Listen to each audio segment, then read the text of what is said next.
Para hoje, pessoal, bem-vindos a mais um vídeo. E hoje estamos aqui para dar início a uma nova série que eu gosto de chamar O Carlos Explica. E esta série, pessoal, tem como premissa explicar uma tecnologia de uma forma simples, sucinta e direta. E hoje vamos falar de algo que muitas vezes me questionam tanto nas redes sociais como aqui nos comentários, que é sobre vários tipos de comunicação que os vossos dispositivos em casa têm, quais são as vantagens, desvantagens, contrapartidas, o que é que precisam, um bocadinho sobre as tecnologias principais que hoje em dia imperam na vossa casa. E muitas destas coisas que eu vou falar aqui neste vídeo vocês já lidam todos os dias. Por exemplo, se eu vos falar no standard i3S 802.11, vocês provavelmente olham para mim e dizem: Carlos, estás a dizer, eu nunca vi isso à minha frente. Mas vocês lidam com isso todos os dias, pessoal. Estou-vos a falar do Wi-Fi, que é a primeira tecnologia de casa inteligente que vos vou falar agora neste vídeo. E aqui, pessoal, fica um disclaimer antes de falar diretamente do Wi-Fi. Existem várias formas de ter implementações locais dos vossos dispositivos de casa inteligente. Eu, por exemplo, uso uma delas, mas existem várias e eu falarei no futuro num vídeo adequado para o efeito. E hoje vou falar isto numa perspectiva de quem vai à loja, compra um dispositivo, mais uma vez falo aqui da minha lâmpada RGB Daylight, e o vai usar com a aplicação da origem, o vai usar com os servidores da marca, tudo direitinho da origem, que é para ser um guia compreensivo. Depois no futuro falaremos de outras implementações. E como é que as coisas funcionam normalmente? Por exemplo, aqui para a lâmpada Daylight, vocês enroscam a lâmpada no vosso casquilho E27, ligam a lâmpada e vão à aplicação Daylight. Vai-vos pedir o SSID e vai-vos pedir a palavra passe. Depois vocês fazerem login com a vossa conta, vai-vos pedir isso. O SSID sendo o nome da vossa rede local e a palavra passe, obviamente, a palavra passe da vossa rede. Vocês introduzem essa informação e a lâmpada conecta-se aos servidores, neste caso Daylight, que vão estar espalhados em múltiplas localizações pelo mundo. Existem muitos pontos espalhados pelo globo onde vocês vão ter servidores Daylight. Isso não é o que está agora em questão. O que está em questão é que vocês vão partir da vossa rede local e da rede local vão saltar para a internet para contactar depois com os servidores Daylight. Esta comunicação com a internet e com os servidores das diversas marcas que nós vamos falar, das marcas que fazem os dispositivos para a vossa casa inteligente, é uma coisa que vai variar de protocolo para protocolo. No Wi-Fi vocês vão ter os dispositivos, os endpoints, que vão interligar diretamente com o router ou com o access point que vocês já têm a distribuir a rede wireless para a vossa casa, e a partir daí eles comunicam para a internet, comunicam para os servidores das diversas clouds, ou funcionam em LAN na vossa rede, ou wireless LAN na vossa rede, mas não há um intermediador, digamos assim, pelo meio, como existem em outros protocolos. Por exemplo, no Zigbee e no Z-Wave, vocês precisam sempre de um intermediador que fique a meio para fazer depois a comunicação para o dispositivo que vai depois fazer a comunicação com a internet. E isso é algo que estas diferenças é algo que vamos falar aqui neste vídeo. E aqui, pessoal, uma das grandes vantagens do Wi-Fi face aos outros protocolos é a largura de banda. Nós temos uma largura de banda superior, quer dizer que podemos transmitir e receber mais informação por este protocolo do que noutros. Isto é bom porque vocês vão ter alguns dispositivos que vão necessitar dessa transmissão. Por exemplo, uma câmara IP com comunicação bidirecional. Vocês querem ver a câmara, querem ouvir a câmara e querem poder falar para o lado de lá, para o que está do lado de lá. Às vezes, por exemplo, pode ser um videoporteiro, pode ser uma câmara, e o Wi-Fi aqui é bom porque vos vai permitir ter essa informação toda a chegar e ter informação também a ir para lá em quantidades que noutros protocolos não é possível. E aqui, pessoal, no meio de todos os dispositivos de casa inteligente há um grupo que eu me nego a ter na sua variante Wi-Fi, e estou-vos a falar dos sensores. Isto eu já falei várias vezes no meu canal, mas basicamente o protocolo Wi-Fi é um protocolo que tem um consumo energético bem maior do que outros protocolos, como é o caso do Zigbee e do Z-Wave, e portanto estes dispositivos que têm uma bateria interna, a bateria não vai durar tanto, e quando dura, porque existem alguns makers, alguns fabricantes de dispositivos de smart home que dão a volta a esse assunto, dão a volta de uma forma que a mim não me agrada muito, que é com períodos de sonolência ou períodos de sleep e períodos wake. O que é que isto quer dizer? Quer dizer que eles deixam num estado dormente, mais ou menos, o dispositivo, e depois ele, a fazer a transição de sleep para wake, quando existe uma ocorrência, tem uma transição muito maior, ou seja, vai-vos demorar mais tempo a responder. Porque vocês, se têm um sensor destes num corredor e vocês querem que, ao passar, que ele ligue a luz, vocês vão querer que ele seja rápido a fazer a transição quando vocês passam por ele, quando vocês passam no campo de visão deste sensor. No caso dos sensores Wi-Fi, demora um bocadinho mais e pode ser um pouco chato, porque vocês estão a passar num corredor, vocês querem ter logo a luz imediata, não querem esperar 5 segundos e só depois a luz ligar. Isso não faz sentido nenhum, e é por isso que eu me afasto de tudo que é sensores Wi-Fi. E isto traz-me, pessoal, a falar do Zigbee. Oh, the Zigbee! Oh, the Zigbee! O Zigbee, pessoal, tem por base os standards i3S 802.15.4 e é um protocolo de baixo consumo, de baixa largura de banda e que eu uso cá em casa para muita coisa, nomeadamente, mais uma vez, os sensores. Os sensores, pessoal, uso-os em Zigbee. Para além de todas estas vantagens que eu já vos falei, eles também fazem mesh, portanto vocês têm vários tipos de dispositivos e os que estão ligados à eletricidade, os que estão com fornecimento ativo de energia, vão fazer ainda de repetidores Zigbee. Portanto, eu tenho um sensor, vamos pôr na ponta da casa, tenho, por exemplo, uma destas tomadas Zigbee e ela vai fazer de repetidor para este sensor, que depois vai estar conectado ao gateway e o gateway vai estar conectado ao router, por sua vez vai estar conectado à internet para conectar os meus dispositivos aos servidores da própria marca. Isto, para além disto, o consumo é baixíssimo, portanto, por isso é que eu uso para sensores, porque para dispositivos com bateria interna, consumo baixo vai ser sempre bom. Estamos a falar de consumos na ordem, dependendo do dispositivo, entre os 10 e os 100 mW. Era algo que vocês em Wi-Fi não tinham. Claro que também em Wi-Fi vocês podiam simplesmente ligar o dispositivo ao router. Aqui vocês vão precisar de um gateway para o efeito. Outra coisa é que vocês não vão conseguir ter todos os dispositivos possíveis numa versão Zigbee. Por exemplo, vocês não conseguem ter uma câmara de videovigilância Zigbee porque existem necessidades de data transfer, de velocidades de transferência, largura de banda, que vocês simplesmente não conseguem ter com este protocolo. É um protocolo que manda pouca informação de cada vez. Para sensores é muito bom. Para dispositivos que precisam de mais informação, mais largura de banda, vocês não conseguem ter isso. Por isso é que eu uso para aplicações específicas. Por exemplo, para uma lâmpada faz sentido uso, para um sensor faz sentido uso, uma tomada on-off, controle de consumos, etc. uso. Agora, existem outras coisas que não consigo usar. Por exemplo, não consigo usar para uma câmara de videovigilância, não existem, não dá. Portanto, só para deixar aqui algumas considerações sobre o Zigbee, é um protocolo que eu uso muito cá em casa, mais uma vez digo-vos. O que é que vocês vão precisar se querem começar a usar dispositivos Zigbee? Vão precisar de um hub, um gateway, que faça toda a interface dos dispositivos que vocês têm em casa para depois interligar com o router e o router consequentemente partir para a internet e para a comunicação com os servidores das marcas, neste caso da marca que vocês estão a utilizar. Portanto, vocês vão precisar desse gateway, não há volta a dar, a menos que estejam a usar o Home Assistant, por exemplo, com uma interface Zigbee, como é o caso do Conbee. Caso contrário, se vocês estão a usar simplesmente, por exemplo, um gateway da Tuya, com sensores da Tuya, luzes da Tuya, etc., vocês vão precisar mesmo do gateway, não há volta a dar. Outra das coisas menos positivas do Zigbee é a interoperabilidade entre marcas. Muitas das vezes não vai acontecer, portanto, vocês vão ter o dispositivo Zigbee da marca A que não vai falar com o gateway Zigbee da marca B. Apesar de ser uma das bandeiras que eles no início levantavam do Zigbee, isso é uma coisa que não acontece, a menos que vocês estejam a usar uma plataforma diferente, como é o caso, por exemplo, como já vos falei, do Home Assistant, em que eu tenho a minha Raspberry Pi, tenho lá o Conbee 2 metido e tenho lá os dispositivos todos carregados e funcionam todos uns com os outros. Isso são outros 500, como se costuma dizer. Mas hoje não, hoje estamos aqui a falar de suporte nativo aplicacional, neste caso na layer das aplicações, e no Zigbee isso infelizmente não acontece. Portanto, ponto negativo aqui, a interoperabilidade vai ser um dos pontos negativos, de certeza. Em termos de consumos energéticos, Zigbee é muito bom. Mais uma vez, como os data transfers são tão baixos, a informação e o data rate que vocês vão estar a ter no Zigbee é tão baixo, vai ter uma otimização energética, e estamos a falar de sensores que podem ir até 1 ano, 2 anos de duração.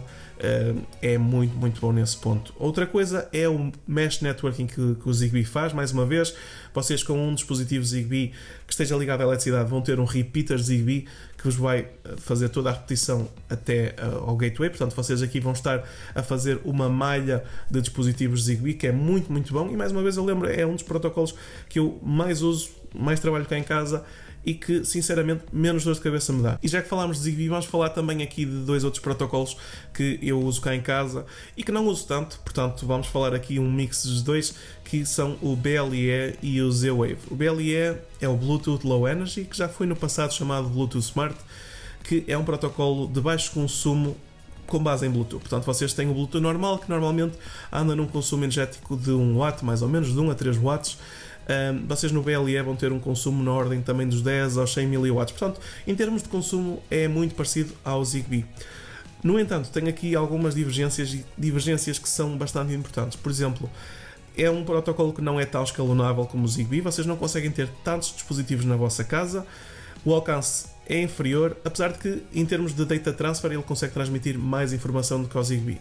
Isto na prática vocês não vão precisar dessa informação se estão a usar só sensores. Por exemplo, eu tenho sensores de temperatura que são BLE e a informação que eles passam é a informação que eu consigo passar num sensor igual ao Zigbee, porque também os existem, tanto com display como sem display, não interessa. No entanto, aqui a questão do BLE é um bocadinho diferente.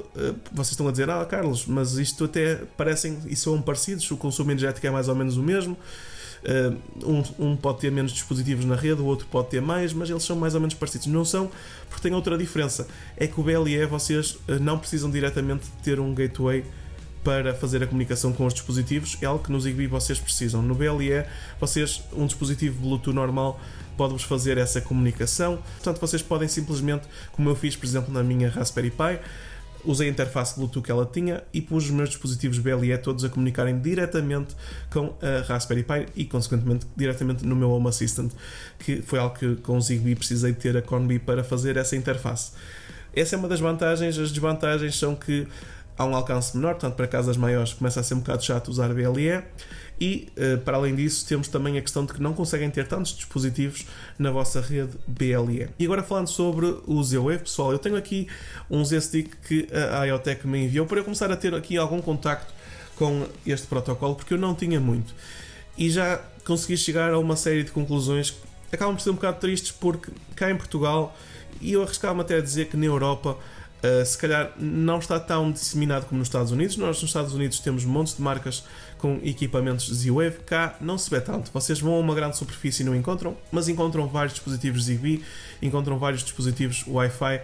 Z-Wave não acontece tanto, isso é porque temos um número de fabricantes mais reduzido, porque a Z-Wave Alliance cobra $10.000 por ano para que sejam feitos dispositivos com certificação deles, o que é muito chato, porque eles acabam por fechar o cerco deles a uma série de fabricantes que se calhar alguns deles não operam na nossa região, e acaba sendo uma pena, porque estamos a falar de um protocolo de comunicação muito interessante, baixo consumo. Mais uma vez temos aqui a necessidade de um hub, de um gateway, como já tínhamos com o Zigbee. No entanto, pessoal, o Zigbee opera também em frequências 2.4 GHz. Aqui no Z-Wave não. Nós no Z-Wave operamos só ali entre os 800 e os 900 MHz. Portanto, estamos aqui a falar de uma gama de frequências que não vão esbarrar com as frequências do vosso router, sendo o vosso router dual band vai funcionar a 2.4 GHz ou a 5 GHz. E o Z-Wave vai estar afastado, vai estar a 900 mais ou menos MHz, portanto não vai causar interferências nem com o router, nem com, por exemplo, quando vocês micro-ondas também funciona a 2.4 GHz, também não vos vai causar esse tipo de impacto. E estamos a falar de um protocolo que, para além de ter um bom consumo, também nos permite um alcance jeitozinho. Portanto, vocês com o Z-Wave vão ter uma boa resiliência, vão ter um alcance interessante e vão ter aqui o drawback de ter um custo maior por dispositivo, porque uma marca que paga 10.000 euros por ano para estar inscrita como membro da Z-Wave Alliance, obviamente que vai ter dispositivos mais caros, porque tem o licenciamento todo que está inerente a ter esses dispositivos, que é uma grande pena. E eu acho que se não fosse isso, se calhar víamos muito mais dispositivos Z-Wave, de muitas mais marcas a aparecer aí no mercado. Infelizmente hoje em dia não os vemos, se calhar esse será o motivo. Depois temos ainda dispositivos RF, por exemplo, pessoal, o meu kit de alarme da Blitzwolf é um kit que traz o módulo principal, que é GSM Wi-Fi, e que por sua vez traz um sensor e um comando. Este comando é RF e ele vai operar neste caso a uma frequência específica, e existem vários equipamentos deste tipo. Por exemplo, vocês no Leroy Merlin existiam aquelas tomadas, ainda existem, aliás, ainda são bastante vendidas, aquelas tomadas que são controladas por comando a 433 MHz. São dispositivos de baixo consumo, mas são dispositivos que não permitem muito. Aqui estamos a falar de algo mesmo muito limitado, que é utilizado para cenários simples de controle de casa inteligente, por exemplo, uma detecção de uma presença, uma detecção de abertura ou de fecho, um turn on, um turn off, uma coisa muito simples. E por último só vou-vos falar do Thread, que é uma 6LoW WPAN, ou seja, uma IPv6 over Wireless Personal Area Network. E aqui estamos a falar de um tipo de rede que mais uma vez tem por base o I3S 802.15.4, tal como o Zigbee, e que vai buscar algumas influências, mas que existem aqui depois influências mistas do Wi-Fi. Porquê? Porque também é um protocolo IP-based. Vocês aqui vão ter benefícios de um lado, benefícios do outro, e no fundo vamos ter aqui se calhar uma plataforma resiliente, uma plataforma com bastante margem para crescimento dentro das vossas casas e provavelmente da minha também. Estamos aqui a falar de um protocolo que, apesar de ser IP-based como o Wi-Fi, tem consumos energéticos muito mais baixos, tem uma latência baixa, capacidade de mesh e autorregeneração. Existe uma grande aliança de marcas que está já à volta do Thread, nomeadamente a Apple, nomeadamente a Google, por exemplo, mas temos também a Nanolife, temos muitas marcas high profile e aqui o membership para poder fazer produtos é inferior ao do Z-Wave. No Z-Wave as marcas neste caso têm que pagar $10,000 ao ano, aqui com o Thread a fee anual é de $5,000, portanto é metade destas marcas, $5,000 ao ano, acaba por não ser nada. E aqui, pessoal, o paradigma do Thread muda um bocadinho. Vocês deixam de ter aquela figura fixa que é o gateway, neste caso o gateway Zigbee ou Z-Wave, mas passam a ter uma coisa um bocadinho diferente, que é o border router. No fundo não é o único player numa rede de Thread, existem vários e eu vou-vos falar um bocadinho sobre eles. Portanto, como vos disse, temos o border router, que é o ponto que faz a interface de toda a vossa rede Thread para depois a vossa rede local, para a vossa rede externa, para a internet. E este border router, na verdade, convém que não seja só um, convém que sejam dois pelo menos, por uma questão de alta disponibilidade. Convém haver redundância, caso um falhe, o outro ainda esteja lá para fazer esta comunicação. Mas a boa notícia é que aos dias de hoje já existem alguns a serem vendidos e que se calhar vocês até já têm em casa. Eu, por exemplo, já tenho um ali, que é a minha Apple TV 4K, que é uma das vantagens da Apple já ter abraçado o projeto. Não só a Apple TV, mas também o HomePod Mini também já é um Thread border router. Os Google Nest dos novos também já são. Mas não só isto, vocês podem ter border routers específicos, existem alguns dispositivos standalone que já o fazem e vocês podem ainda fazer um do it yourself, vocês podem ainda fazer um border router através de software open source. De qualquer das formas, para além disto, nós temos ainda os dispositivos que são routers, que são os dispositivos que, tal como no Zigbee, estão ligados diretamente ao fornecimento energético e esses acabam por fazer o routing de informação entre eles. E aqui estes dispositivos vão definir um líder, ou seja, vai sempre haver um deles que vai ser o líder e o coordenador de operações dentro do grupo. Se este líder porventura falhar ou for removido ou desligado ou simplesmente avariar, eles autonegociam e passa a haver outro líder. E esta é uma das grandes vantagens, é que esta rede Thread ela autorregenera-se, que é algo que, pronto, acaba por ser muito bom, porque evita que exista um único ponto de falha, o single point of failure. Isto é algo que, por acaso, eu, na minha área profissional, lido todos os dias, é evitar que isso aconteça e que haja sempre um multipath para que a informação, ou de uma maneira ou de outra, ela passe sempre através de todas as boas práticas de alta disponibilidade, que é algo que nós aqui temos. Portanto, nós, como já vos falei, temos o border router, que é o que está mesmo na border, entre o que é o vosso domínio Thread, a vossa rede Thread, e o que é o exterior, e a vossa LAN, e a vossa WAN, e tudo o resto que está fora deste jardim, digamos assim.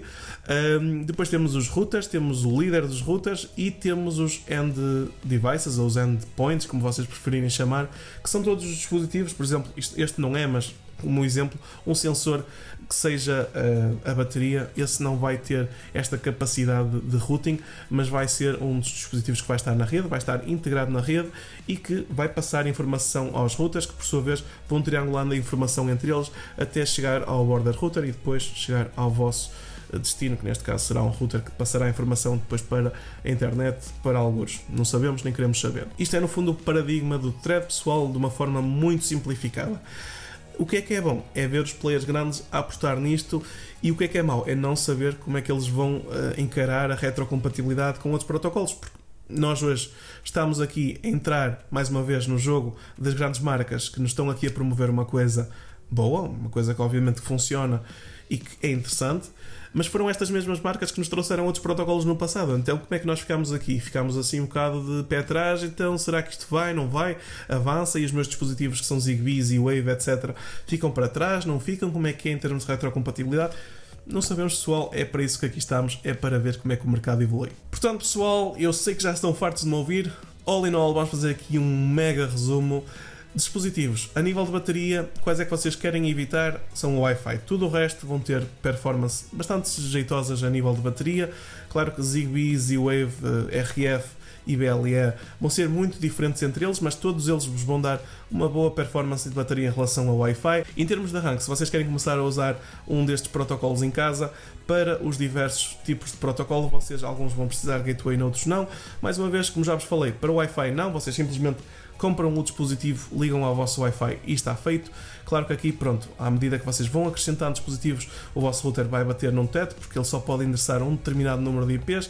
Portanto, aqui isso vai ser sempre um ponto a considerar, dependendo do vosso router, se for bom ou não. Vocês podem lidar bem com muitos dispositivos na mesma rede. Se não for, se for um router da operadora, se calhar vai ter um bocadinho mais quando se começar a bater no teto do número de dispositivos que pode ter, vai começar a lidar com um bocadinho menos de eficiência com estes dispositivos. Isto já agora é uma vantagem do Thread, é que vocês, quantos mais dispositivos têm, maior é o vosso network, maior vai ser a facilidade de comunicação, porque eles vão estar todos interligados e vão estar entre eles com muitas mais possibilidades de comunicação, com muitos mais multipaths. Portanto, quanto maior a saturação, digamos assim, de dispositivos em vossa casa, melhor vai ser o network. Em Zigbee, Z-Wave, RF, vocês vão precisar de um gateway, seja um hub que faça toda a comunicação para a vossa rede e depois para a internet, e algo que vocês com o BLE não vão precisar também. Portanto, Wi-Fi e BLE vocês não precisam. No Thread vocês vão precisar do tal router que está então no border, o border router, e mais uma vez para Zigbee, Z-Wave, RF vocês vão precisar do gateway. Outra coisa é que já falámos de bateria, já falámos do tipo de comunicação, tipos de dispositivos. Mais uma vez, se vocês querem usar um alarme, querem usar sensores com esse alarme aí, se calhar o RF faz sentido. Se calhar uma tomada para on-off, uma coisa muito simples, o RF pode fazer sentido. Controlar um portão, por exemplo, automático, um RF faz sentido. Vocês podem até para interruptores usar RF, mas eu hoje em dia na grande escala gosto de usar Zigbee. Acaba por ser o protocolo que eu mais uso cá em casa, tirando para coisas em que eu não posso usar, como é o caso das câmaras IP, por exemplo, que são todas Wi-Fi. Agora com o Thread o paradigma vai mudar, vamos ver o que é que o futuro nos traz. Já existem muitos dispositivos, desde câmaras a lâmpadas, etc. Já existem esses dispositivos todos com suporte a Thread, portanto o futuro está aí. Digam-me nos comentários se com este vídeo vos ajudei, se já tem alguma coisa que seja Thread, se estão expectantes sobre isso. Também vamos falar de outras coisas no próximo vídeo, nomeadamente do SHOIP, ou Connected Home over IP. Neste vídeo não quis trazer já esse tema, porque isso depois tem muito mais para se espremer. Espero que tenham gostado deste vídeo, pessoal, e se ainda não o fizeram, não se esqueçam, deixem like, comentem, subscrevam e vemo-nos no próximo episódio.